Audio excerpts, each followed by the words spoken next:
It makes you better because you're making your own work. Okay, so your preps get better straight away because you're designing everything, you understand things better. And you also got to think that immeasurably, because you're faster and everything, because you're doing things the same way, then you're getting paid more to do the same thing. You're saving on time. Again, time, it comes back to time. That's important. How you want to approach it. What's the best way for you, for your personal preference as a dentist? So like, Costas, and so they do a lot of IM sort of stuff. Okay, and I'm part of that group, and I see people just pumping out like beautiful stuff. For me, like, I like it, but it's very hard for me to do IM. I just don't see the benefit for me personally, because I would rather just mill it or print it, and it makes my life easier. It's just that the problem with all these really fast growing industries is that you don't have long-term studies. You don't know for sure how long things are going to last. You could spend 12 grand, then pay like £1,000 for each bottle of resin, and then you're like, okay, I'm going to replace all these things in 2 years. Then what's the point of that? Like, you've lost that money, and then you've lost more money, and you've lost time as well. Protruserati. I don't know about you guys, but I am a noob when it comes to 3D printing, milling, and my limit of digital dentistry at the moment is my scanner, right? My intraoral scanner is great. I've been using it for several years. Absolutely hate taking impressions now, obviously. But when it comes to this whole other world of actually production, right? Printing stuff, milling stuff, man, I have no idea. And so I am so pleased to share this episode with you today. I have Dr. Rustom Moopen, who not only is one of the biggest geeks you'll ever meet, but he's a geek in a way that he's not going to lose you, right? He's not going to talk about molecule size of resin and different chips that you need for different printers and processing speeds and that kind of stuff. In this episode, he will legit tell you why he thinks milling is better than 3D printing. But of course, what is the limit of 3D printing? What can be done with milling? And how does the actual software and design part work as part of the workflow? Of course, you'll be wondering, how much does this all cost? Because it doesn't sound cheap. And it isn't, but it may work out more cost effective for your clinic. There's a few things I love about our guest Rustom, and I mentioned it right at the beginning of our chat, how I've shadowed him in the past and saw the CEREC in action, how he really inspired me. I never really then got into the CEREC, but you can see him absolutely flying, and he just gets a huge kick of having all these toys. And importantly, with all these toys and different brands of toys he has, he's not sleeping with anyone. He's very unbiased, he's very real talk, and he's just genuinely helpful. A really good argument Rustom makes in this podcast episode is that when it comes to his sphere of digital dentistry, printing, milling, a lot of people are very secretive about their knowledge. They put up barriers so that then you have to do these curriculums and courses to be able to gain what he thinks is very basic knowledge. So I'm really hoping that this is the episode that finally brings it all together, and you'll be amazed with everything that Rustom shares. It just makes so much sense, and he just gives it all away, and that's just the kind of guy he is. He's not only a phenomenal clinician, but he's really caring and giving, and that shines through this episode. Of course, I give you a Protrusive Dental Pearl, and I'm proud today to give you one from our community. Our community is called Protrusive Guidance. There's over 3,000 of the nicest and geekiest dentists in the world. And what I like to do is I like to keep it as a little family, right? I don't try and invite every single dentist I have ever met onto the community. I actually want you guys to self-select yourselves. If you identify yourself as nice and geeky, and you crave this forum and this chat group in this lovely app that we have on iOS and Android, and of course on the laptop, you go to www.protrusive.app, you can access our entire web app, which is very powerful. Then it's like a treasure trove of all the content we made over the years, our special webinars that we have, our paid masterclasses, everything is on there. But the magic of people and the magic of the Protruserati is what I love the most about it. Now, we get loads of questions every day from you guys on the chat group and on the main feed. And one question that Dr. Kang posted in the chat was about the clamps that I use for rubber dam, the Kerr soft clamps. Okay, Kerr is a company, Kerr. I think those are the same guys that make OptiBond FL, etc. So very reputable company, and they make these really nice rubber dam clamps. Now, I know Celine Higton, who was a previous guest of the show, she's not a huge fan of them, but I actually use this clamp for 80% of all my cases. And the reason I like the soft clamp is because it's soft, right? Compared to metal, it's much kinder to the tooth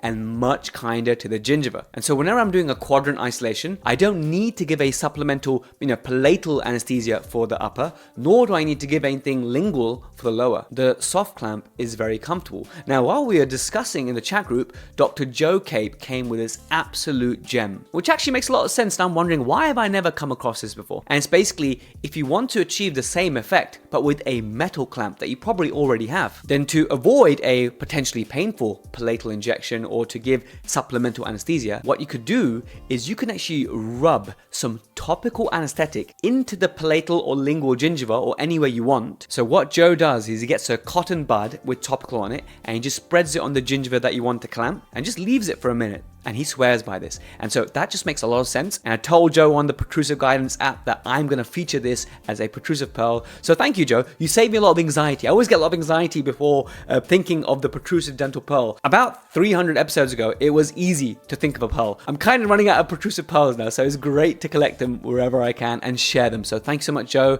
And I hope you guys enjoy that one. Anyway, let's join the main episode. You're going to absolutely love it. And oh my goodness, this could have been a 2-part, right? This is a long one. This is like one of those, the equivalent of a Joe Rogan 3-4 hour marathon, but for dentistry. I find the sweet spot is about 40 minutes. And I try and keep our episodes 40 minutes.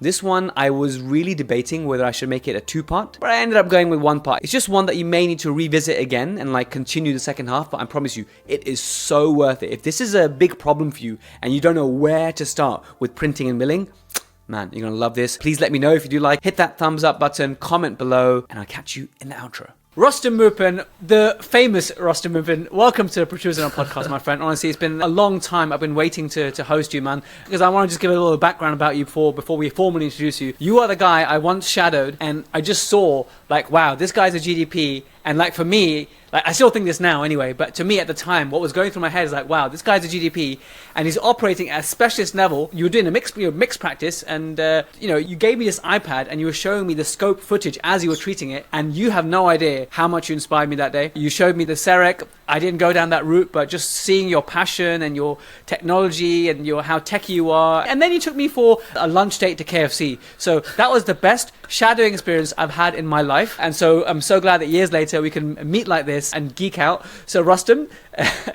quite an introduction there. Tell all the listeners and watchers about you, mate. That's a tricky one. I remember that day when you came in. For me, like, sharing is fun. It's like you get to show people what you do and inspire them, like you said. But there's nothing really special about me. Like, dentistry is, if you enjoy it, you enjoy it. If you don't, then you don't. And that's fair. But it's a good enough job that you get to do what you want to do and be who you want to be in dentistry. My story is really this. Like, people ask me this all the time. Like, you do a lot of stuff. But I'll tell you what happened to me. Back in the day, when I first started, I used to work in the same practice that you came visit me in. And it's mostly NHS, right? And I put up a case once. It was just a composite. I was trying to stain and glaze. Not stain and glaze, sorry. Just to put some stain in and stuff and make it look good. You're such in lab mode that you had to... You're just always like in the CEREC mode that it just came out of your mouth. Pretty much, yeah. But so I put this case up on Facebook, and back then I was working by myself. I didn't have any associates, and you're working by yourself. You don't know if you're doing good or bad. You just have no idea, but you want to find out. So I put this case up on Facebook, and I said, look, I've done this 7, and it looks horrible. Okay. People are like, oh, it's amazing. I would have that in my mouth. And one guy messaged me, right? And he messaged me and he said, the reason it looks crap is because teeth don't look like that. Okay. There's no point putting stain and stuff if you've just made a hot cross bun. And the guy's name was Govinda Beth. You know Gov, right? Of course, man. So I messaged him and I said, look, can you help me get better? So he said, fine, just send me some cases. So I'd send him cases every day, like 2-3 cases a day. I'm like, what do you think about this? And he'd be like, look, if you want me to look at your photos, you got to take proper photos, okay? So I started taking proper photos. Then he's like, fine, like your photos are good now, but if you're going to put isolation on, like rubber dam, then you got to do it properly, right? That's leaking there, that's a mess there. You got to sort that out. So I started doing rubber dam. And then he started looking at my composite. He said, look, morphology, you have to look at it like this. This is what teeth look like, right? You can't just make up stuff in your head and do it. And just because you put some stain in there, people will think that it looks good because it looks better than what they can see. But that's not really the truth. That's not what teeth look like. And I got better and better. And I remember it took me a year, right? And he used to just rip the piss out of me every time. But in a good way, not in a bad way. And I got better and better because he did that. And one day, a year later, it was literally a year and a couple of days. And he said to me, you know what? That's really good. That's really good. Okay. And I said to him, are you taking the piss? Like you rip the piss out of me every single day. And he's like, yeah, but let me ask you a few questions. I was like, cool. He's like, do you think about your photos now? How you align them, how you take them? No. Okay. Do you think about your rubber dam? No. Do you think about your composites now? I was like, yeah, a little bit, but I don't think about it too much. But that's the thing, like, because someone's mentored me through that, like, it helps. That's all it is. And I think in today's world, there's always a lot of people who will really say, that's great, it's fantastic, but they don't really mean it, right? But with him, he helped me out by saying, look, this is how it needs to be. So you just get better and better. I mean, that's a powerful mentorship story, which is so crucial. And I've seen your Facebook post, buddy. You know, you do actively talk about, right, the power of mentorship and that being more important than courses. And that's a testament to, you know, that experience you have with Gov, who's a real ball buster for all the right reasons and an absolute legend and a master at his craft. When I speak to my guests, and something I just want to point out is usually when I have a guest on a certain topic, I have enough background knowledge about what we're talking about that I can navigate. And this one is like uncharted territory for me. So I'm actually nervous, excited for how the rest of this chat's going to go, because there's so much I want to ask you about milling, printing, and you must get inundated with messages because this is like, there's so much out there already. So it's not like it's a new field. People have been doing it for quite a while, but it's a territory that a lot of dentists, like fair enough, a lot of dentists have now got scanners now. They got the iTero or the 3Shape, whatever. But this next step of milling and printing is almost a bridge too far for whatever reason. But how did you become an early adopter? So when I graduated, I heard about the CEREC thing and I saw it. Like I went to IDS and I saw it and I was just like, this is amazing. The fact that you can actually make your crowns in-house. You get to control the design and do everything yourself, right? So I said to myself, like, it is the future, so I want to buy it. And loads of people are like, don't buy it because it's basically a really expensive doorstop.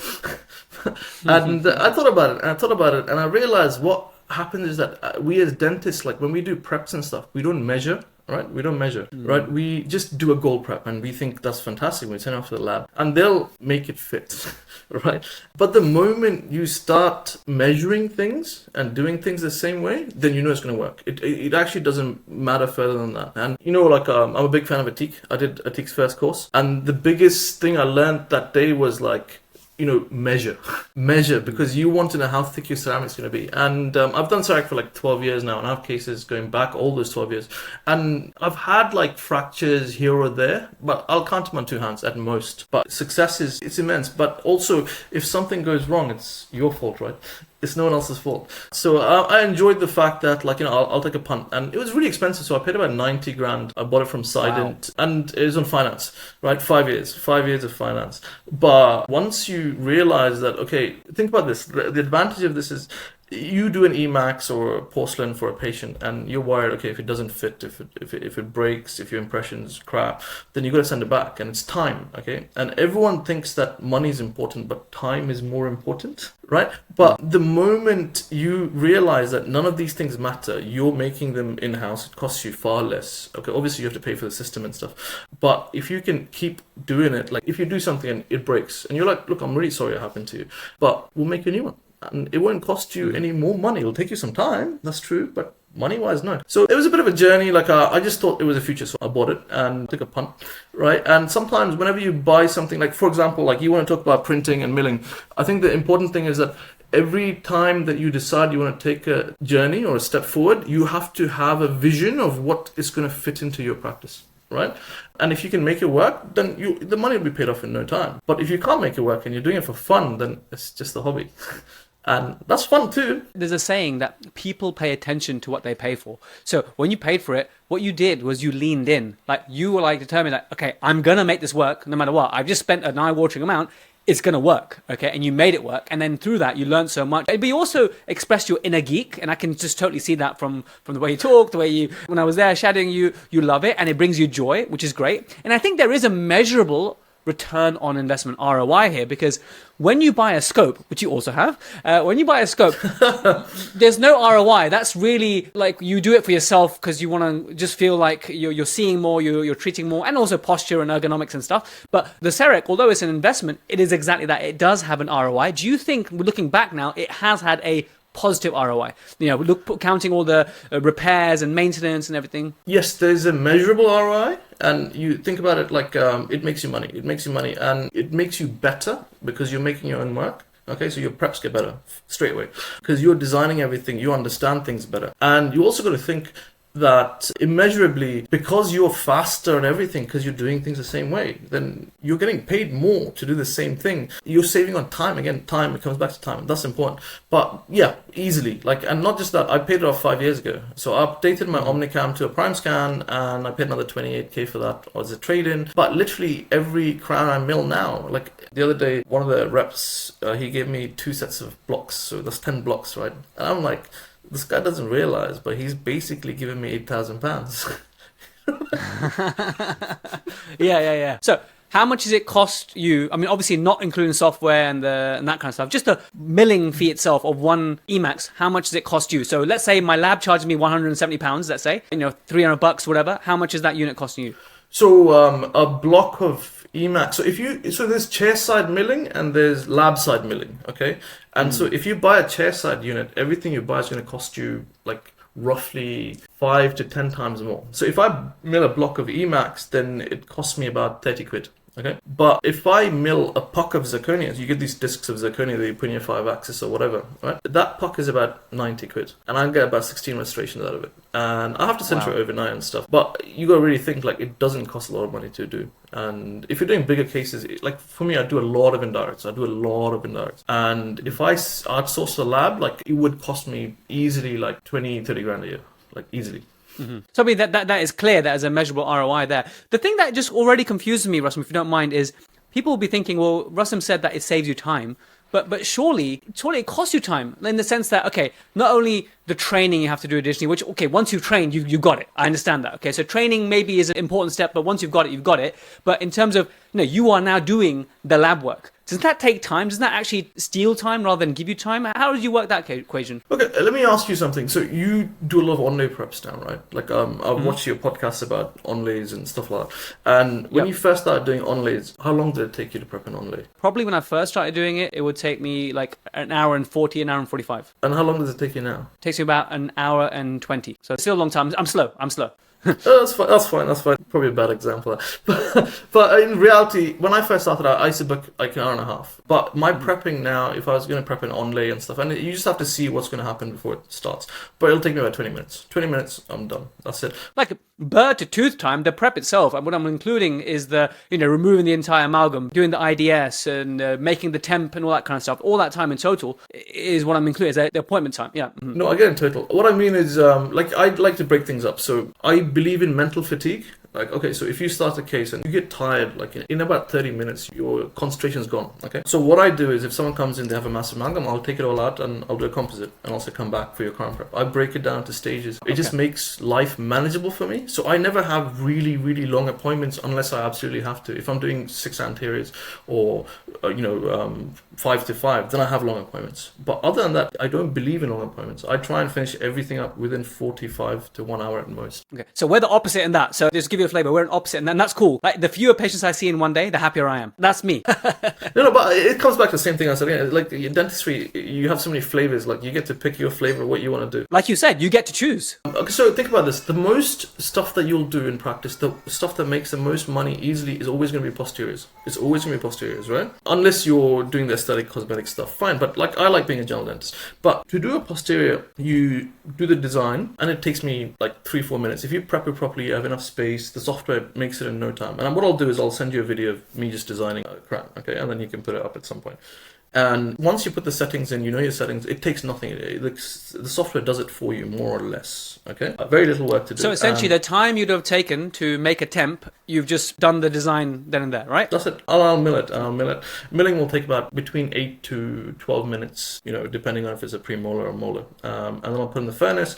Furnaces now take about 11 minutes, but it has to cool down, right? The stain and glaze itself, if you want to, and you don't have to, sometimes people just polish, and that's okay too. But if you stain and glaze and you have a good system, you look at the photo or you just remember what the tooth looks like, it takes you literally 2 or 3 minutes at most. Okay, if it takes me more than a minute and a half, then I'd be surprised. I think it's important that I show you what I do, and you can't believe it till I show you. Obviously I can video the prep, that's a different thing entirely, but it's more the design stage to the finish stage. Okay, and I'll send you across some videos so that you fully understand how much time it takes, and it's really simple.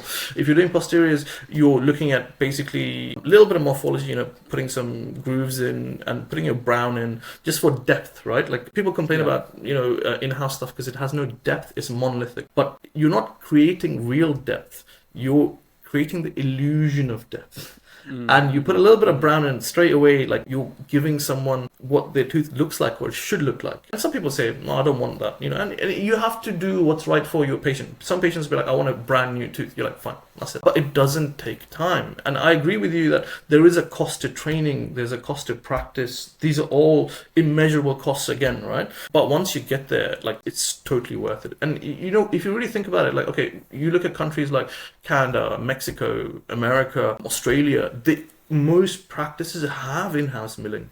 We're the ones falling behind. And why is that? It's just market forces, NHS market forces. You don't get paid enough to buy a system like that. And then if you buy it, then you're like, why should I do this work on the NHS? Because I don't get paid enough to. I choose to do it because I'm like, I believe in volume experience. Do more. Get better, right? Then you'll just grow like insanely. That's the whole point of it. But yeah, I remember you talking about this exactly when I came to shadow you, actually. Now, let's talk about an appointment now. Let's say you're doing a lower first molar, Emax, chairside, milling, staining, the whole shebang. Now, I know that you've done your IDS and composite build up already at this point, okay? So how long is that appointment taking you in total? I book in 1 hour and 10 minutes. Okay, so a patient comes in, it's literally a prep, and you have to break down preps into the constituent parts, and that's what I learned from a teacher. So the first thing is you look at a tooth and you say, I need to make space for my ceramic. Okay, so how thick is your Emaxes that you want? I aim for 1.5 to sometimes 2, but more often 1.5 monolithic. Yeah, and that's a good point. It depends on how deep the amalgam is that you're taking out or whatever, and you know that the walls are thin, so you may have 2 millimeters or 1 millimeter or whatever it is. But straight away you get a burr out and you take a millimeter off. Okay, and that's an easy prep. Like, you take your burr, you go sideways, the depth you're going to, and you just go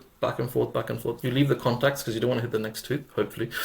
And then as soon as you've done that, now you take your other burr, like a chamfer burr or a needle, and you break the contacts. And you don't go straight down, you kind of angle it slightly, and you just keep going, and you leave a little lip so that that'll break off and you can see air or gum, really. Doesn't take you long. Okay, then you just take your refining burr. I use Shofu Ultrafines, so the yellow bands, beautiful, right?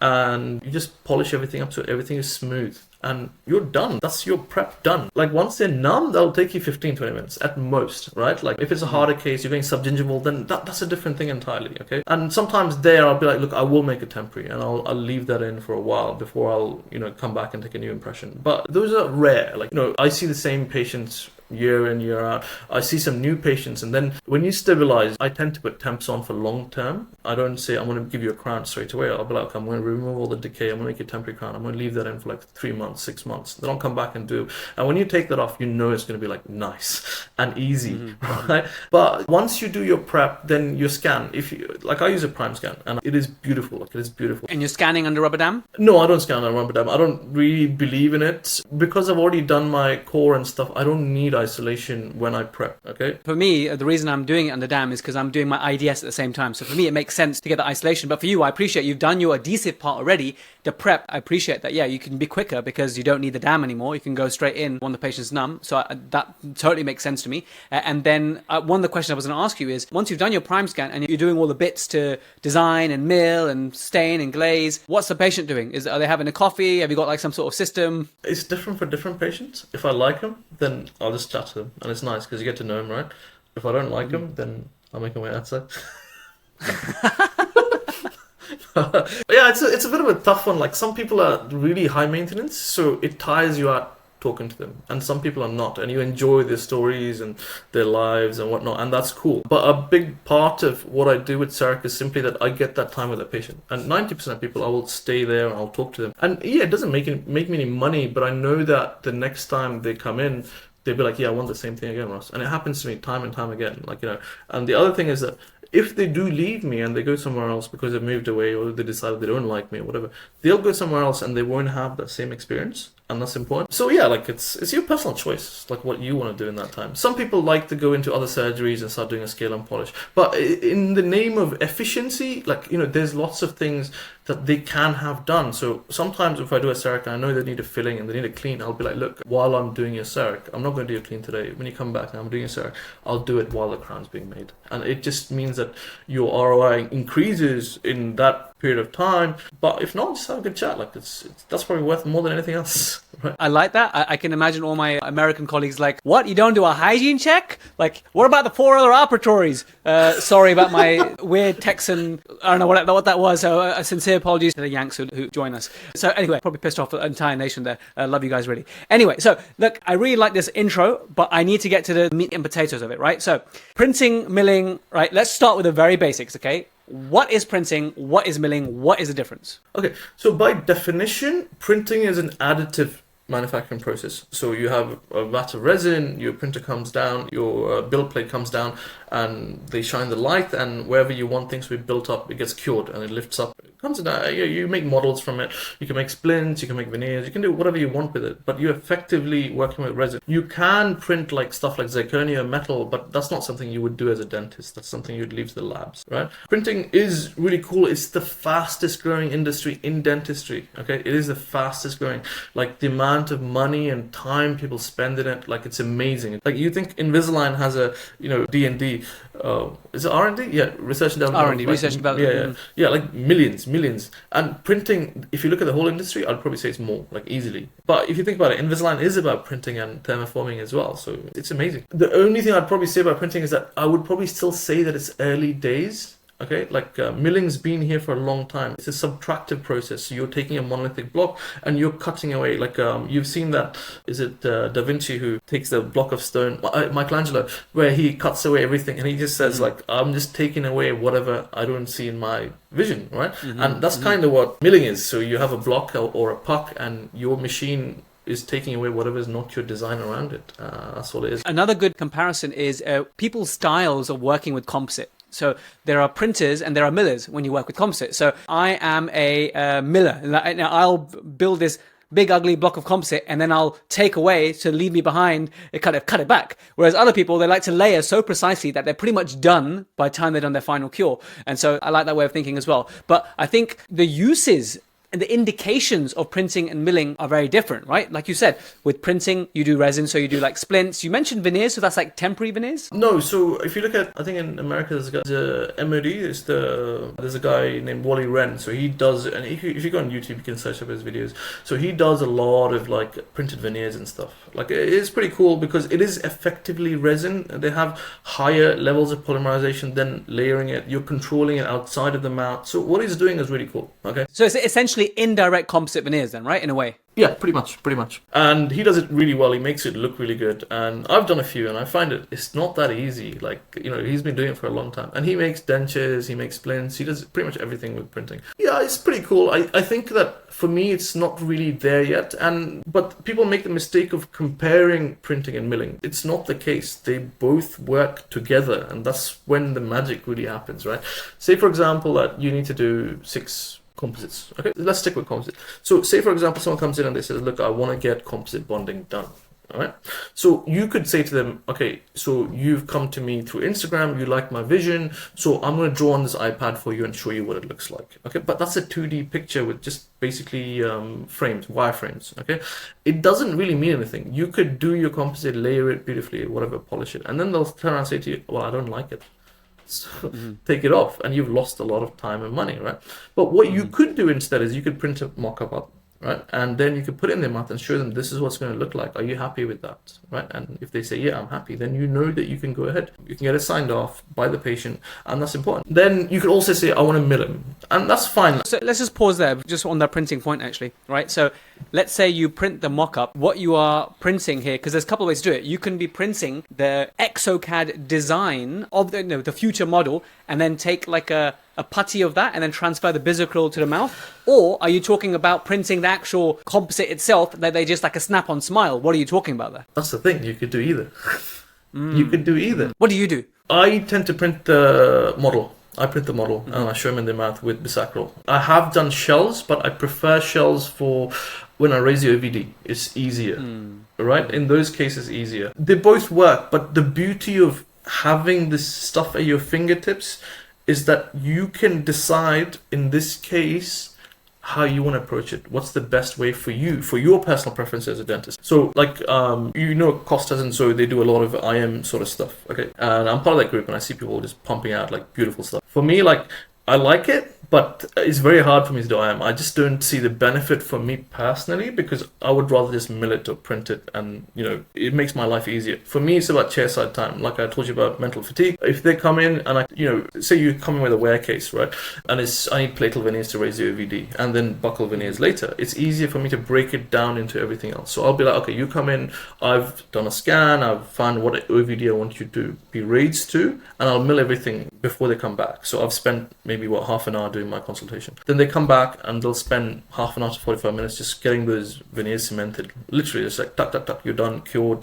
go away. Then they'll get some time to get used to it. Then they come back and they do the prep. What material is that, sir? What material would that be? Again, it's choice, right? Like I prefer to mill, so I will mill composite if I know I'm going to raise the OVD. And then if I'm going to convert to crowns, then I'll mill ceramic later. Okay, you just have so many options. It's your choice. For me personally, I like to do palatal veneers in composite first, simply because if I need to do any adjustments. So what you can't really account for in the software is any mandibular deviations and stuff like that, right? So you can raise your OVD, you put stuff in, but if their joint deviates like this, you can't predict that, right? So you put it in and then you adjust everything so it works. At that point, they're comfortable, and when they're comfortable, you're comfortable. So now okay, I can move on to my bigger procedures. Like I've made a rehab into basically multiple steps where I'm doing the OVD raise, and there's no patient fatigue, there's no mental fatigue for me. I get that done, then they come back in and I do my next step for the aesthetics. So you're breaking it down. It's like Velati's protocol, but it's just breaking things down to manageable bites.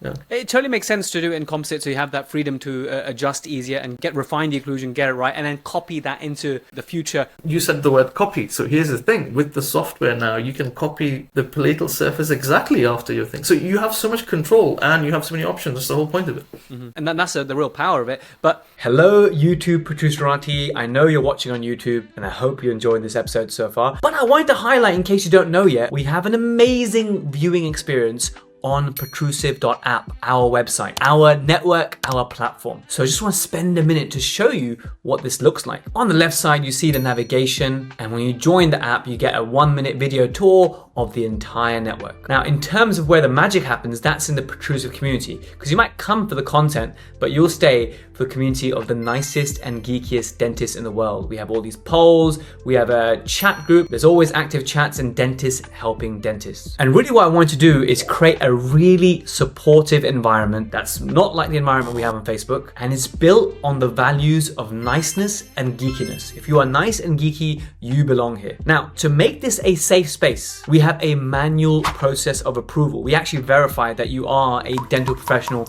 before you get in here. So we have hundreds of applicants a day. So if it's been about 2 days and you haven't heard anything, either something's in your junk or you need to reach out. If you're still waiting to join your tribe, email marie@protrusive.co.uk. That's MARI@protrusive.co.uk, and she'll investigate what's happened. Now, all the videos you have on YouTube are also on here, but you actually have some extra ones for free that you don't have on YouTube. So you get some bonus content that's not on YouTube. And actually for the future, I'm not taking things out of YouTube, but some things are not appropriate for the wider public, and I want to sort of safeguard that information, which is like dentist talk, if you like. So that's why a lot of the content is only here and not on YouTube. So you're kind of missing out if you're not on here. That's why I'd love for you to join there. And if you join one of our paid plans, then what you get is access to the CE quiz like this one, and you can get CPD or CE certificates, and also you get our premium notes. So these are a great aid memoir or revision for an episode to really cement your learning. And whilst we have ads and YouTube places ads on YouTube,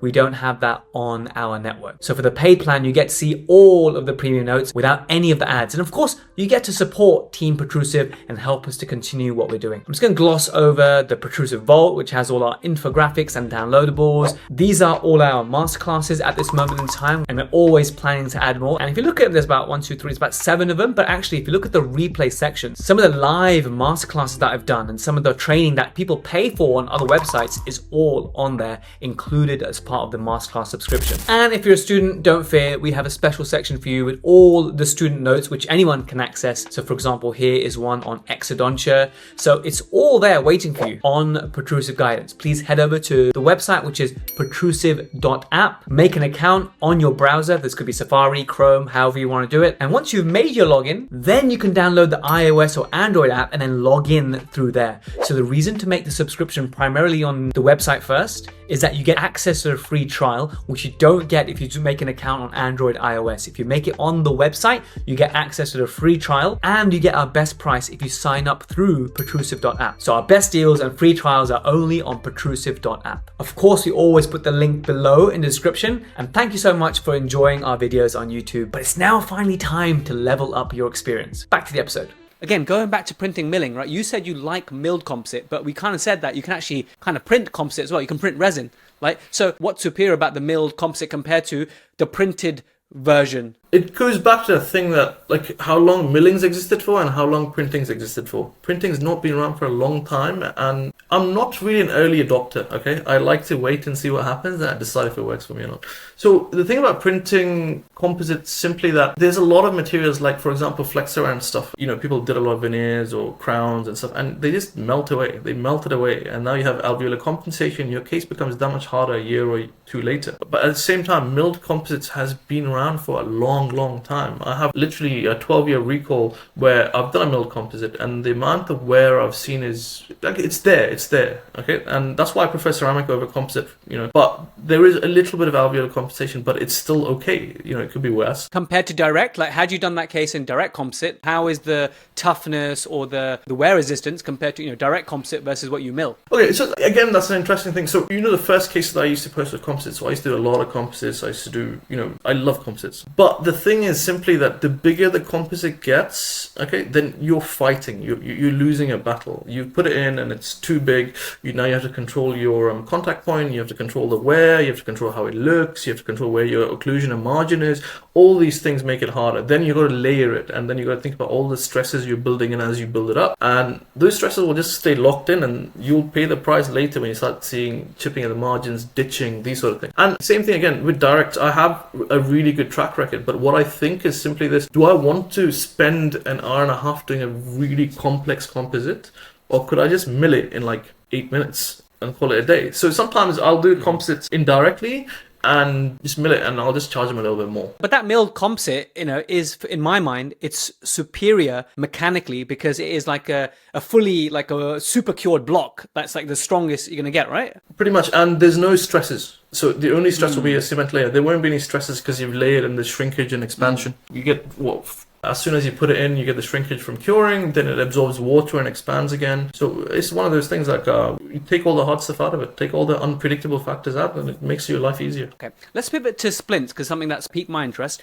One of the reasons I use my lab with splints is because I have this potentially misconception, correct me, that the printed splints are not there yet, because I get referral cases. I get the strongest bruxes in the country come to me, right? And I'll show you B splints with cracks right down the middle. I have colleagues who got, like, you know, lab made acrylic splints, like, you know, with multiple crackings. And so my worry is if I was to switch to, because I do enough lab work to warrant buying a printer or a miller, I don't know which, you know, how it works with the splints, but my worry is it's not going to be strong enough. So I started doing printed splints about 3 or 4 years ago, and I've replaced all of them. They last for about a year. They start breaking down, chipping, wearing. And the thing is that, like, when we do splints, it's not an easy thing. Like, you know, it takes a lot of time, right? You're treating the full mouth, and you're not treating one tooth. It's a different thing entirely. What I've realized is simply that it's just not worth it, because you're redoing it. Like, you'll charge less for a printed splint, right? So I charge like 400 quid for a printed splint. And then when it breaks, you got to redo it with acrylic. But they were like, well, I already paid for it. Why should I pay more? And they have a fair point.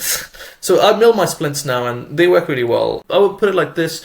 Printing splints in America, they tend to print like 6, okay? Because you can print them all at the same time, and they're all identical. So you give 6 of them to the patient. But it doesn't really work like that for us, because we're geeky and we understand that when things start chipping or breaking or wearing, then the bite's changing, and then you're kind of going here and then doing this up and down again every time the splint changes, and it doesn't really work. I have a lot of success with milled. And okay, so you got to really understand your sort of process of how your lab makes your acrylic splints. It's usually heat cured or whatever, like in a flask, and there's always some expansion, so you put it on and they have to adjust it and the articulator and stuff. But whatever they design in wax is not what they have before it's processed. Okay, it's not the same. So then that's why they put an article and adjust it. Whereas if you mill it, you already know that this is exactly what it's going to be like, right? So you mill it, and then you can do a little bit of work. So you're taking on the job of doing it yourself, right? Adjusting the mouth, which you'll have to do anyway. But as long as you can get 90% there before you fit in the patient's mouth, then it helps you for time and effort. But the thing is this, if you want to mill a splint, then you need a 5-axis mill. You need a 5-axis mill, and you need a pucks. You need like, I use ProArt CAD from Ivoclar. It's like, it's really nice. And I get about 2 Michigans per, and I can squeeze in like one, SCI or something like that. But also it has so much more utility. So I can make jigs if I want to reline, say if I'm doing a 3-3 case. For efficiency, I want to take the crowns off, but I don't, I want to make shells anyway. So I'll mill like, 1-to-3 shells on either side, and I'll make a acrylic sort of splint from the 4-to-4 just to seat it with PMMA so I can reline it. So it's just about minimizing chairside time and being efficient. So if you plan ahead and you get everything done, and I fully understand what you're saying, like a lot of us don't have the time. We don't have the time to be like, I want to sit down and design this myself or mill it myself. And I totally get that, but that's the thing. So you pass it on to the lab, and that's fine. I do have the time, and for me it's like a hobby. So I'm like, yeah, I'll make the time for this. I think that's an important point that I think people need to internalize, is that because if you invest in milling and then you want to design it as well, you are then taking on the role of a technician in terms of design. And if you enjoy it, then this is like a playground for you, right? Then this is great. You saved a lab fee, but now you're just paying yourself in a way to have fun on the computer, if that's your idea of fun. Now, if you absolutely detest that and you outsource it, then maybe it's no point for that individual to get the milling unit and the design stuff. Would you agree with that? Yeah, again, it's personal choice, right? So there's so many flowcharts available. So straight away, let's take it from you've done a scan. Okay, you've done a scan of a tooth, like a lower right 6, like you said earlier. So you have the choice that, one, you can design it yourself, okay, or you can send it off to someone to design it, and they wouldn't charge you that much. I think there's a lot of AI now, so they'll design a crown for you for literally £3 or something like that. And then you now have a choice. Do you want to mill it yourself, or do you want someone else to mill it, or do you want to print it? So you could outsource all of these things. So you could send it to a milling center. So if you want to do Emax, you can send it to a milling center, and they will mill it for you for 30 quid or 40 quid or whatever, because they work in bulk. Isn't that what your lab is doing though? Look, when you're scanning, I'm sending when I ITero scan, that's what the lab is doing. Yeah, so there's a lot of labs now which are like, it's 1-person lab or 2-person lab. So they will design for you and they'll outsource the milling, okay? And then it comes back and they'll put the stain and glaze in. So straight away, think about this. You do the prep, okay? You either do the design or you don't, okay? And then you either mill it yourself or you don't. And then you either stain and glaze it yourself or you don't. But if you go this side of the chart, then you're paying more and more and more. Whereas if you go this side of the chart, it's going to cost you more and more time. Does that make sense?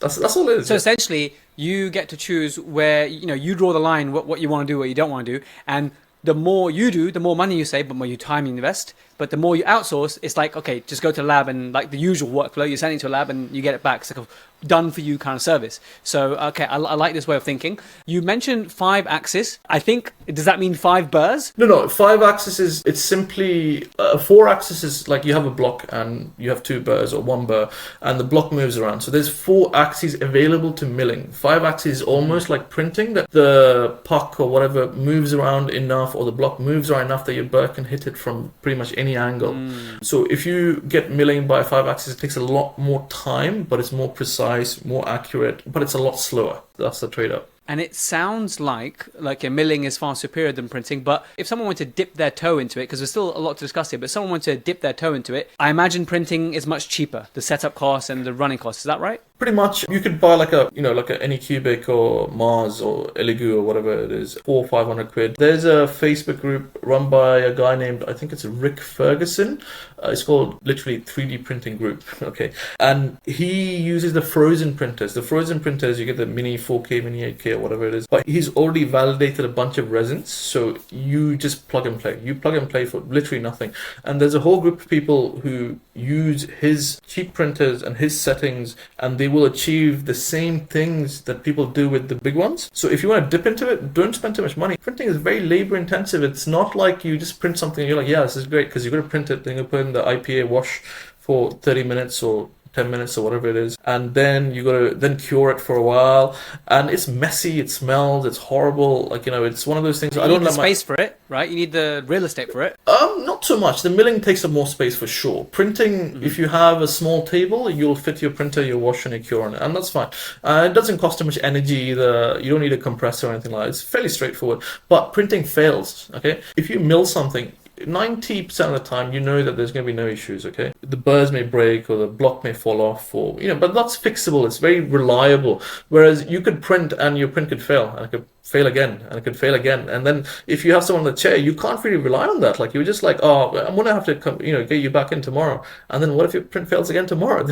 That's why I don't like printing. You didn't mention Sprint Ray. That is like one of the top brands, right? Well-known brands of printing. I imagine they come as a premium dental price to it compared to the Ferguson one you mentioned. Yeah, you'd spend at least about 12 grand for a Sprint Ray. Like, it's a lot of money. It's a lot of money, and you have to make it work. And a lot of people love it, and I agree with that. It's fine. Like, I have a D4K Pro. Okay, it cost me about 9-10 grand, and it's nice. It's very reliable in that if you get the print going and it works, like, it's bang on. Like, so if I'm doing a big case, I'll never do it in the mouth. I'd always get a printed model and I'll fit it on there and do my adjustments and whatnot. But for single cases, it's not really worth it. I started doing my first splints and stuff on there, but it's just slow, and just sometimes, like, if you have someone in a chair and you want that model, and if it doesn't turn out, then you have to start from scratch again, and it pisses you off. It really pisses you off, right? You're like, I'm relying on this. But that's the difference between printing and milling. It's just the reliability is an issue. And I think you're a lot like me. For me, it's about stability. Like, you want to know exactly what you're going to get, and that's why I rely on milling more than printing. And also, you got to think about what you're going to put in someone's mouth, okay? If you're going to print something and put it in someone's mouth, or if you're going to mill something and put it in someone's mouth. So all the stuff I don't put in people's mouths, like models and stuff, or those I will print. If I want to put something in someone's mouth, I'd rather have something that's safe. That's all. I love that. So I was literally just going to ask you, because there are so many claimed applications of printing and so many claimed applications of milling, but someone who's got both, like you are then choosing to get the best out of your printers. You just answered it, right? Something you don't put in the mouth, okay, you're going to choose the printer. Something that you're going to put in the mouth, you're going to choose the milling. Now, if you only have a hammer and everything looks like a nail, i.e. if you only have a printer, okay, and you're working with that, what are the applications of printing that you think general dentists can start using in the early stage of printing? So first thing is that if you're going to buy a printer, you got to think, who's going to design it for you? Are you going to design it yourself, or are you going to get the lab to design it? And at that point, for them to design it, they're going to charge you per tooth wax up or whatever it is, right? So you paid more for the design than the actual print. They'll charge you 40 quid for the print. Who cares? For the design or the print, sorry? For the print, they'll charge you 40 quid for the model. But for each tooth, they'll charge you 20 or 40 pounds anyway. So what's the benefit to you printing? Why spend your day, wading through resin and then dipping it in like 99% alcohol and then curing it and then be like, oh, this is not quite right, or the model looks a bit shit or it's warped. What's the point of that? Like, at that point, it's not worth it. Now, if you're designing yourself, then it makes a difference, okay? Because then you can be like, okay, look, I have some free time during my lunch, I can do a quick design. Someone walks in, they've broken a tooth or something, you'd be like, I'll do a quick wax up. So for me, again, if I do any direct composites like anteriorly, I don't tend to freehand it. I don't believe in it. There's loads of people that are great, but what I tend to do is either, if I don't have time, then I'll do it in the mouth with composite, and I'll take a putty stent of it so I can do the palatal and build it up. I don't tend to freehand the whole surface. It just doesn't work in my hands. I'm not, I'm not Govinda Berth or Andrew Chandrapal or Dipesh Palmer. I'm just Rustom. So what I'll tend to do is I like a scaffold to build on. So I'll do a scan, I'll print it, and by the time they come back after lunch, I've got something to build my palatal shell on, and it works out for me. Just so it's clear to me, what you are printing to help you with that is the model. Yeah, digital wax up, ExoCAD. You print the model, and now you make a putty on that model, and then you transfer it to the patient's mouth. Yes. Pretty much.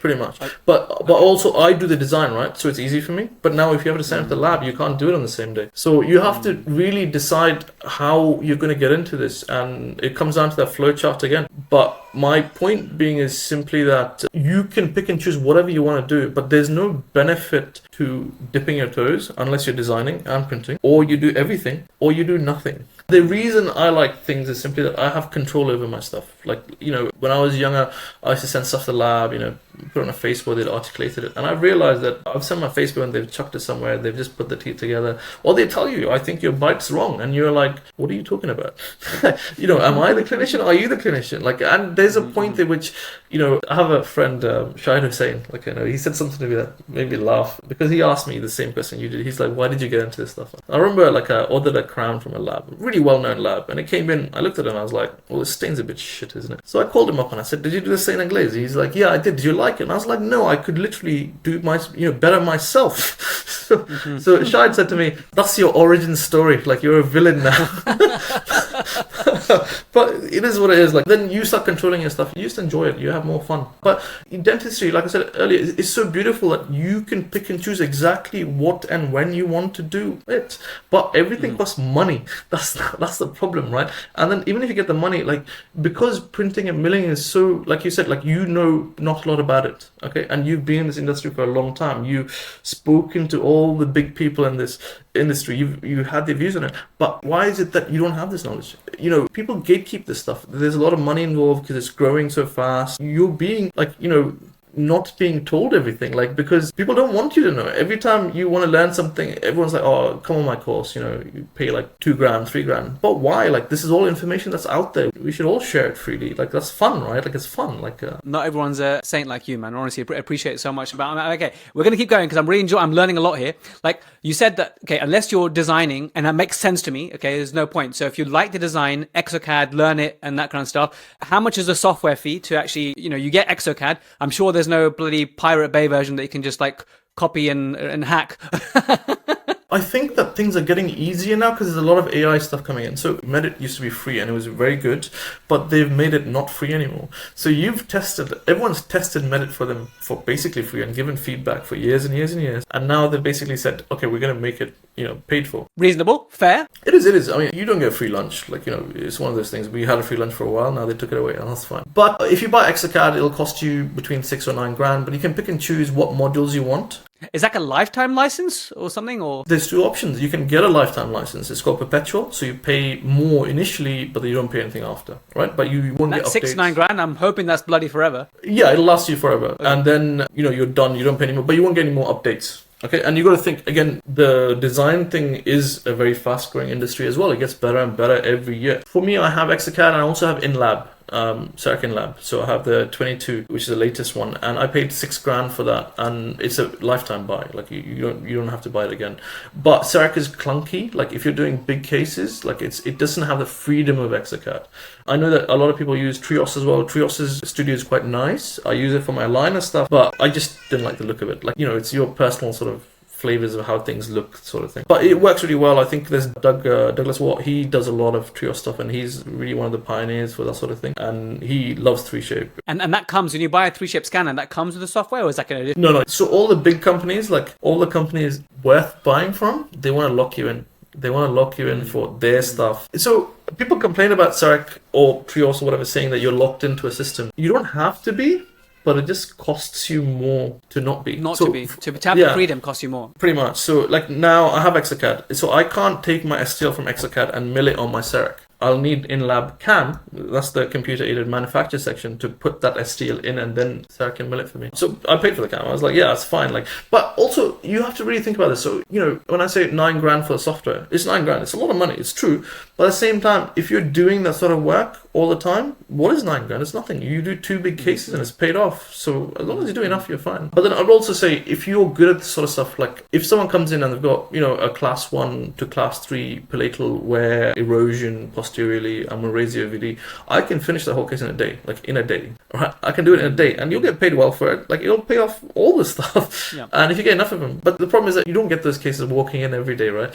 Like you have to do all this. It's the same thing I speak about when I speak to prosthodontists. I say, you know, why don't you have a module? I'm like, okay, look, if you like that kind of stuff and you're going to the module is awesome for a prosthodontist who's, you know, doing full mouth rehabs all day long. For the general dentist, how can a general dentist who's doing, you know, they can't justify it. But just like you're right, if you're doing enough cases, enough volume, then yeah, the design element, the software pays for itself. But then of course there's training as well. So you got to then invest time to actually learn how to use the software, which I'm sure scares a lot of people, right? To have to learn ExoCAD, I'm sure, is scary for a lot of dentists. It is. I think the first time I got ExoCAD, I really struggled with it. Like, the problem is having too many options. Having too much freedom is just as hard as having no options, right? So ExoCAD is so powerful that you have to just take your time and learn with it. But sometimes what I do is, like, if I really want to learn something, and we make the mistake of asking other dentists for help. And if you want to learn lab software or lab stuff, ask a lab tech.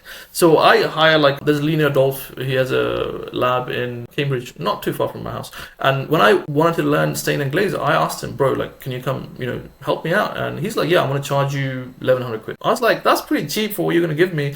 And he spent the whole day with me, you know, like, he showed me loads of stuff. Like, if you look at my CEREC journey, like, I did a lot of posteriors and I did them well, but then when I jumped to anteriors, it's very recent. I was scared to do anteriors for a long time, but now I'm pretty happy. Oh, your anteriors, I mean, for those who haven't seen it, Rustom's posting killer cases, just phenomenal, honestly. I mean, all of that. So, that, you can see how far you come in this space, man. That, what you're pumping out now is truly aesthetic. So, hats off, man. That obviously, people listening to you now, they've seen the investment in education and time in mentorship that you put in. So, hats off to you for doing that. But people need to realize that they will also need to do that if they want to get the kind of results that you're getting.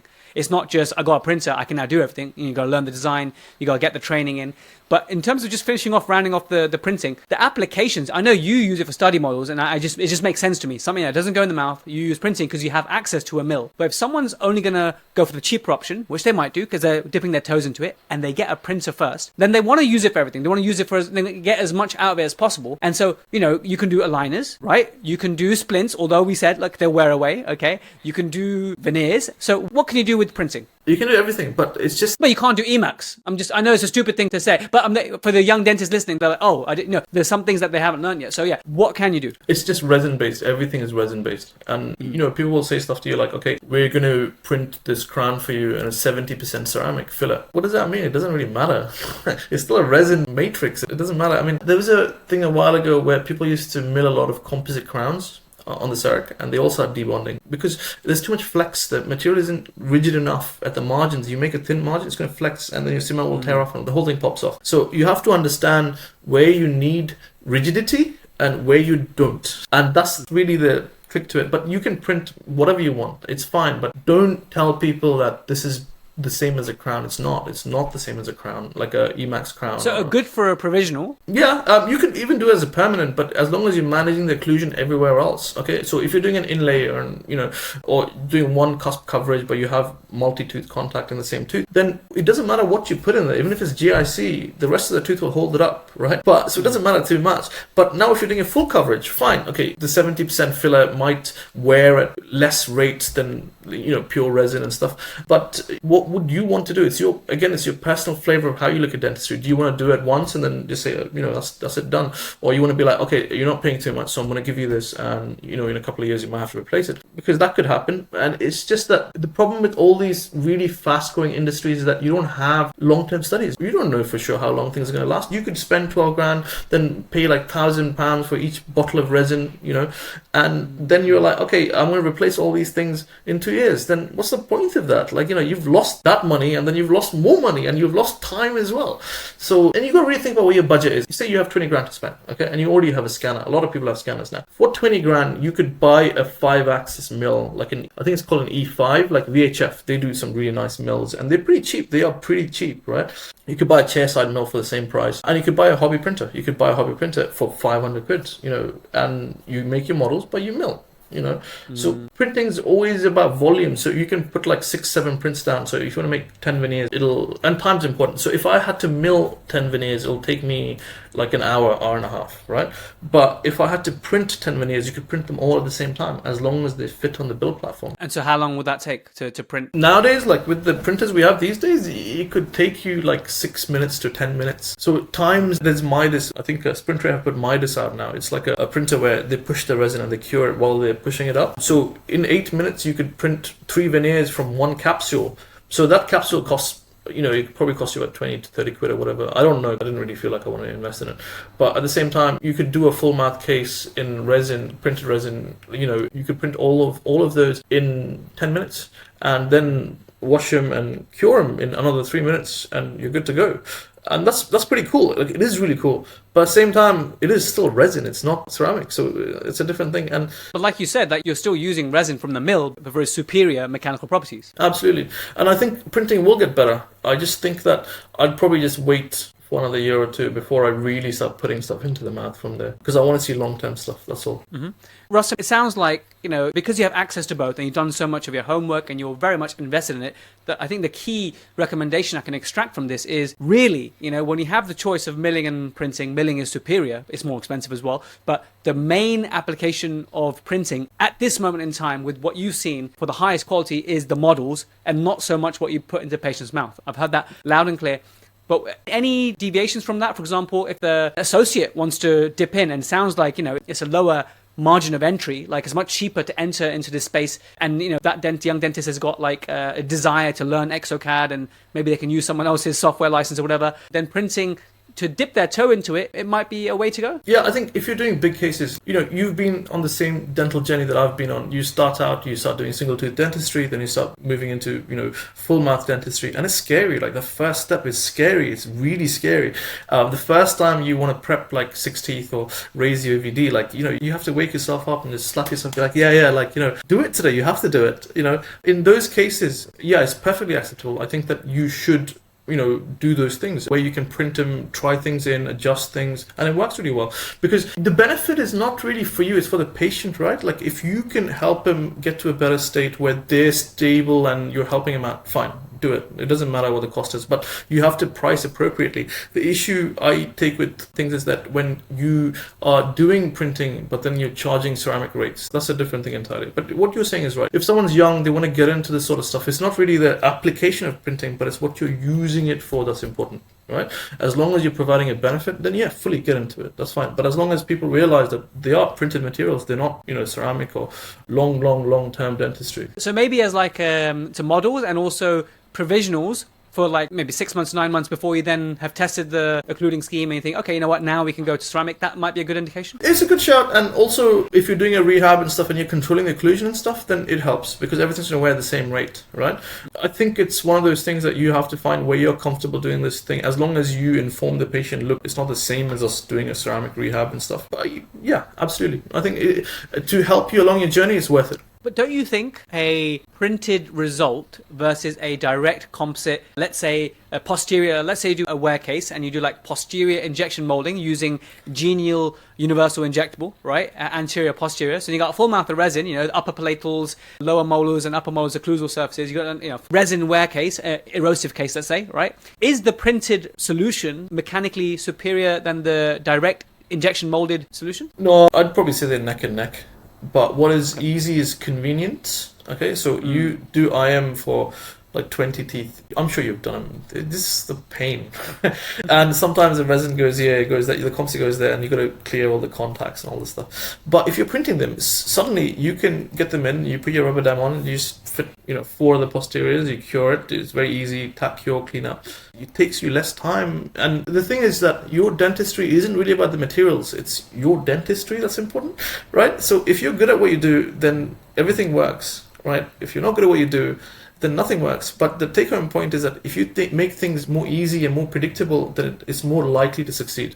Okay, great. And so there's this thing I read on Facebook whereby people say that if you start milling or printing, if you start making crowns, you start making this, you're doing lab work, and therefore you need to register as a lab. Am I naughty if I buy a printer and I'm printing models and doing that kind of stuff and I don't register as a lab? MHRA thing is a bit of a tricky one. Like I've got my MHRA stuff already sorted. At some point I do want to do lab work for other people as well because I enjoy it, but it really depends again. Like whatever lab work you do, is it going in someone's mouth or not? If you're making a study model, that's just a study model. Like it's, you're not directly responsible for putting it in someone's mouth. I'm not 100% sure about this, but if you're making stuff in-house and you're not putting it on the open market, you might not need MHRA, but I would get it anyway. It's just, it's not hard. If you use the MHRA website, it's a pain in the ass, right? Like it makes no sense, but sometimes the best thing to do is just reach out to your friendly lab tech and be like, mate, can you help me with this? I did it for, one of my friends did it for me, and he just sat down with me, just went through the whole thing. He literally took like about an hour or two, and I just paid him like 100 quid, and he was like happy to do it. And once you set it up and you get the paperwork in place, it's actually pretty straightforward, and it just goes on. Like you don't have to keep renew it, but you don't have to keep changing things. You just add everything in and call it a day. So those doing CEREC, by definition, they would be registered as a lab, I guess. Yes, you would get you have to get MHRA for doing CEREC, and you also have to. So when you do your own CEREC, you have to put a prescription in for yourself. You have to say, okay, shade A3, brown Fisher stain. So I just put that in my notes. That's my prescription, pretty much. And on Dentally, I just make a little format where I just fill everything in. There's a little blurb at the end, say my MHRA number and stuff like that. So it's easy enough. All these things, once you set it up, it's easy to run. The setting up is the hard part. I totally. And then so with the milling, let's move on to milling, away from printing, which is really what you think is superior. The number one question you probably get is, how much is this all going to cost me, right? So which milling units do you recommend for like beginner, intermediate, advanced? How do you even tackle like the market for milling? Like I've heard of Roland, it's CEREC, MX, M11 or whatever they are. Basically, there's so many different. Yeah, it's a bit of a tough question. What I would say is this: like the CEREC mills are known because they're basically bulletproof. Okay, if you go on the second-hand market, you could pick up a mill for like from $2,000 right up to $6,000. Okay, and some people will try and sell them to you for 12 or 13 grand for something that's 10, 20 years old, and you're like, no, that's a bit too much. But if you want to buy a second-hand mill, like it's totally worth it. But then you have to really think, what software do you need to run your mill? So straight away you go back to the software question. Okay, what are you going to design on? Does that design software communicate with your mill? If it doesn't, you'll need another software to bridge the gap. So if you get ExoCAD, so ExoCAD, for example, works well with VHF, you won't need additional software. Okay. If you buy a CEREC mill, then you need the in-lab cam to let your design talk to the mill, or you need CEREC software to design. So it's a bit of a loaded question in terms of that there's more to it than it's obvious. But if you want to start milling, it's actually not that expensive to get into milling. Okay, you could buy a old Omnicam and a mill for like $9,000. Okay, literally, and you can do your scan. You can upload them to DS Core and design on DS Core. Nowadays, if you have an iTerra, and loads of people have iTerras, you get the free online ExoCAD software where you can design a crown. And then you can take it from there and put it through your VHF mill that you've bought for like 10 grand or 20 grand or whatever. So it's becoming more and more accessible. So when I bought my CEREC, like you gotta think 90 grand is a lot of money, right? Nowadays is that the entry level it's not like that. It's much lower, but it's still scary. Like, and the problem again is that the knowledge is very much put away. Like you have to pay to access it. So that's the hard part. So I made like I've been through this journey where I've literally bought stuff and I'd be like, this doesn't work for me, and then you have to resell it and you've made a loss. But it's just a journey. Like once you get there, like you just have to share it with other people. So I always tell people, like, if you want to ask me anything, just message me. Like for me, like there's nothing I enjoy more than like just geeking out and having a conversation about this stuff. So yeah, like just enjoy it. Like if you're really looking into that, I'm happy to help anyone. It's a simple thing. Who's the ideal candidate or ideal practice that their business model would suit milling, or generally that is worthwhile investment for them? Because like I said, yes, it's investment of time, money, equipment, maintenance, training of the nurse, training of the dentist. It's no easy first step to take, I guess. So who is the ideal individual, principal, or practice? So it's actually a really good question, and you got to think that I'm a mixed. Like I have a mixed practice, and I still do a lot of NHS work. Okay, I do a lot of NHS work. So I do a lot of composite onlays on my CEREC for the NHS patients, and you got to really think about that. Someone comes in, if I'm doing 1, 2, 3 onlays, my time that I spend is very little. So I'll get them in and out to do a composite onlay in 45 minutes. In most cases, it's done. And does that still count as 12 UDAs? Yes, 12 UDAs. Yeah, it counts as 12 UDAs. Indirects, even minor rehabs, I'm happy to do them. I think it's just a bit of fun, and once you do something with someone, they're your patient for a long time, like, and if they're happy what you do, then they're always happy to pay more later. It doesn't really bother me too much, but you can fit this into any model. The problem is that if you're an associate, then it becomes harder, because who's going to buy it? Okay, you're going to spend 20-30 grand, and then you have to now take time out of your day to learn how to do it, and you're going to have failures early on. You're going to have failures. Your design's not going to work properly. Your milling is going to fail, or something debonds. So this is a risk that you have to take. But in any model as a practice, it works. You have in-house milling, like specialist level practices. You have it in implant practices. You have it in NHS practices. Not so much, because that's more market forces where they just don't make enough money to pay for the system, right? But once you get it, then your lab fees are like very little, and your time saved is so much. So it'll work anywhere, but you just have to be clever about how you approach it. Like if I had an NHS practice, a fully NHS practice, would I buy a CEREC? Absolutely, I would. And I would buy a good scanner, okay, where I can take full mount scans and I can make my night guards or whatever off that. And I'd buy a second-hand mill, and that's me done. Like I would spend under 30 grand for it, but you gotta think your lab fees will drop through the floor. 2 is that you save so much time, and then you also have predictability, so that when you do your CEREC, it's going to fit every single time, right? And when they come back, they have no issues. There's no there's a cement gap there, or none of those things. So I believe in predictability over anything else. I think though, from listening to you today, that I think you need to have that inner geek in you to just get involved with this stuff, right? Like if it doesn't excite you, like if there's people who be like, listen, this is the last thing I want to do, sod this. But there's some people who, who listen to this and you know what, that is so cool. Like they're literally thinking that is so cool. And I think really you need to have that drive and to lean in to make it all worth it. And then you will make it work. Absolutely. You're 100% right. You're 100% right. You're absolutely right. And so the last question I want to ask you, mate, is, we've had this chat. I now understand a lot more, like big time, printing versus milling, ideal indications. I know the printing manufacturers will tell you the indications are so vast, but really you got to look at the quality and how long it's been around for. So you've been really good to dispel those myths. But you still, if I wanted to get into this, I would still want to go in some course, learn about the software. And like when you're learning implant stuff, if I was to go into that, you get a mentor, you do everything by the book, so it's a journey you go on, right? So where should one get their training? Now, we have an international audience listening. What would you say because again, people ask you all the time, I guess, what are you telling people? Where should they train? It depends what you want to do. I think if you start with design software, it's always a big plus. I learned all the stuff I do from this American guy named James Klim. He's been around for a long time and he runs a website called cadstar.org. Okay, and the beautiful thing is no one wants to sit there and watch something for an hour and you're trying to find little bits that you want to do. So he makes his videos really short, really sweet, and he just gets to the point. Right, he just gets to the point. And you look at his work, like this guy was doing stuff that was so ahead of his time. Like stuff he was doing 10, 20 years ago is still as good as stuff like I'm doing now. And I respect that guy so much. But the way I looked at his stuff and it's a very CEREC orientated stuff, and he's doing some ExoCAD stuff now. But it's just, it made my life easy. You listen to him talk and you realize this guy's a geek as well. And I would recommend if someone wants to get into that sort of stuff, especially CEREC, James Klim, cadstar.org is the one.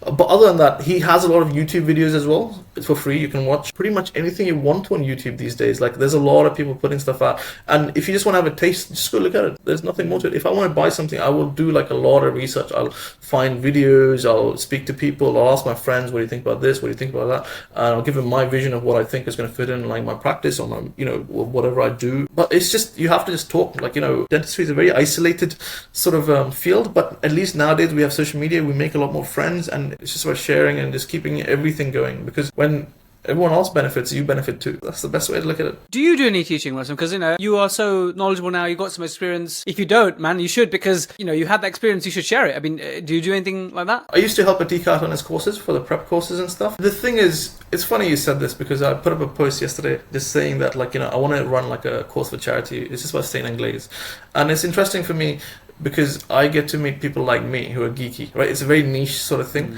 But I also realized that I didn't enjoy teaching when I was younger because it wasn't anything else, but I wasn't mature enough for it. I think you have to get to a point in your life where you're mature enough that you enjoy it and make the most of it, right? And I just wasn't there back then. I enjoyed working with Atik, but I was always very comfortable that I was working under his umbrella.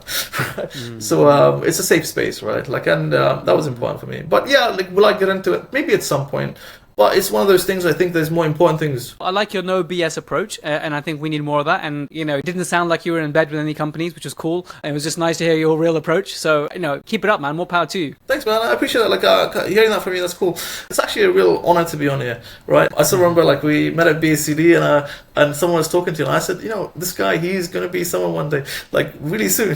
Please, man. What you're pumping out there into the universe is amazing. Helping a lot of people big time, especially with today. A lot of people will be inspired to do that, but just like you inspired me over that KFC stroke shadowing session, it's amazing what you do. I hope your colleagues and associates realize how lucky they are. Rustom, thanks so much for spending time with me today. I honestly appreciate you making printing and milling tangible, so we actually know, okay, where is the foundations of it? So thank you. No worries, man. I'm happy to be here. Thank you. Thank you for everything. Thank you, buddy. Well, there we have it, guys. Thank you so much for listening all the way to the end. What did I tell you, right? He is so direct, and he tells it how it is, and he made it tangible. I'm hoping he's give you an idea whether it is the right thing and the right stage of your career or your practice to start thinking about implementing these technologies. For many practice, it's a big no. But if you're inner geek who loves the toys and you want to kind of play the role of lab tech, then it can actually bring a layer of joy that you can only see on Rustom's face if you watch the video version of this. His passion and enthusiasm for this was just absolutely shining through. I hope you all agree. Now, you can get CPD and CE credits for this episode, like most of our episodes. So if you're a regular listener, then you could be easily racking up, 40, 50 hours of CPD just from these episodes every year. These like new episodes we make every year, let alone going back in time and claiming CPD for those, and our masterclasses on the Protrusive Guidance app, including premium clinical videos like through the loop views and stuff, some of the walkthroughs we do. Our best content is on the app, so do check out protrusive.app. It's also how you support Team Protrusive so we can keep doing what we're doing. If you're watching this on the app, scroll below, answer the quiz, get 80%, and you add some reflections in, because this is what forms part of your PDP, and your certificate will have that in, right? And so Marie, our CPD CE queen, she will sort you out. I want to thank Jan for editing this episode, Chriselle and Nav for the premium notes, and Erica for helping me with publishing. Thank you so much again, guys. I'll catch you same time, same place next week. Bye for now.